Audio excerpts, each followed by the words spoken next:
Hello students, welcome to my channel literature ज्ञान। हमने शुरू किया हुआ है गोदान उपन्यास की समस्याएं, जिसमें द्वितीय पाठ है सामाजिक दबाव की समस्या। गोबर का भोला की विधवा लड़की झुनिया से प्रेम हो जाता है और उसकी परिणति गर्भ रहने में होती है, तो गोबर झुनिया को अपने घर बिठाकर भाग जाता है। ऐसी स्थिति में होरी और धनिया झुनिया को निकालना पाप समझते हैं, क्योंकि एक तो वह जानते हैं कि झुनिया के जो गर्भ है वह उनके पुत्र से ही है।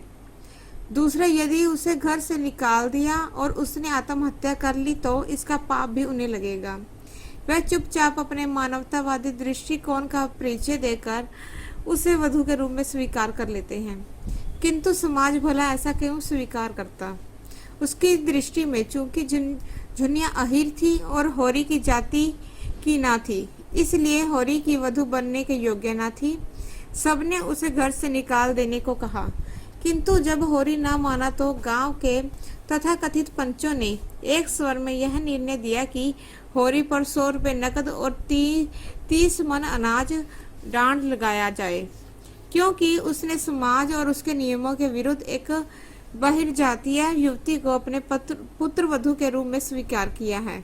और होरी पहर रात तक खलियान से अनाज ढो ढोकर झिंगूरी सिंह की चौपाल में ढेर करता रहा। 20 मन जौ था, 5 मन गेहूं और इतना ही मटर था। थोड़ा सा चना और तेलहन भी था। अकेला आदमी 2 गृहस्थियों का बोझ। ये जो कुछ हुआ धनिया के पुरुषार्थ से हुआ।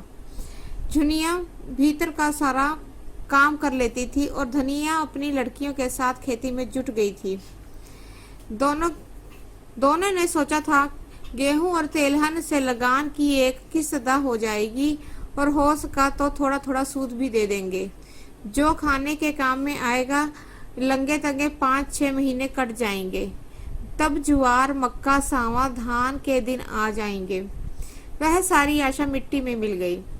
अनाज तो हाथ से गया ही, 100 रुपए की गठरी और सिर पर लद गई। अब भोजन का कहीं ठिकाना नहीं और गोबर का क्या हाल हुआ भगवान जाने। ना हाल ना हवाल। अगर दिल इतना कच्चा था तो ऐसा काम क्यों किया? मगर होनहार को कौन टाल सकता है? बिरादरी का वह आतंक था कि अपने सिर पर लादकर अनाज ढो रहा था, मानो अपने हाथों अपनी कब्र खोद रहा हो। जमींदार, साहूकार, सरकार, किसका इतना रोब था? कल बाल बच्चे क्या खाएंगे, इसकी चिंता प्राणों को सोख लेती थी। पर बिरादरी का भय पिशाच की भांति सिर पर सवार अंकुश दिए जा रहा था। बिरादरी से पृथक जीवन की कोई कल्पना ही ना कर सकता था। शादी ब्याह, मुंडन छेदन, जन्म मरण सब कुछ बिरादरी के हाथ में है। बिरादरी उसके जीवन में वृक्ष की भांति जड़ जमाए हुए थी और उसकी नसें उसके रोम रोम में बंधी हुई थी। बिरादरी से निकलकर उसका जीवन विशृंखलित हो जाएगा, तार तार हो जाएगा। और समस्या की पराकाष्ठा देखिए।